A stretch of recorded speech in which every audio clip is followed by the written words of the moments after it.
America में पाकिस्तान के सफीर रिजवान सईद ने सीपैक मंसूबे को चीन से खलीज और अफ्रीकी मंडियों से जोड़ने वाला तब्दीली का मंसूबा करार दे दिया। अमेरिकी जरीदे की तकरीब में पाकिस्तानी सफीर रिजवान सईद शेख ने पाक अमेरिका ताल्लुकात, पाकिस्तान की इक्तिसादी बहाली और तरक्की और मुल्क में मौजूद सरमायाकारी के हवाले से गुफ्तगू की। उन्होंने कहा कि हालिया हफ्तों में 40 से ज़ायद अमेरिकी कांग्रेस मेंबरान से मुलाकातें की हैं।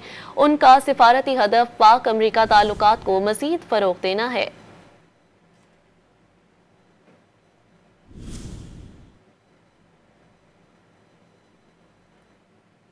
अमेरिका में पाकिस्तान के सफीर रिजवान सईद ने सीपैक मंसूबे को चीन से खलीज और अफ्रीकी मंडियों से जोड़ने वाला तब्दीली का मंसूबा करार दे दिया।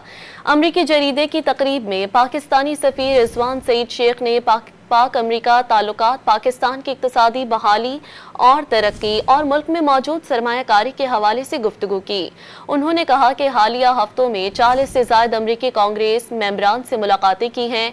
उनका सिफारती हदफ पाक अमेरिका ताल्लुकात को मज़ीद फ़रोग़ देना है।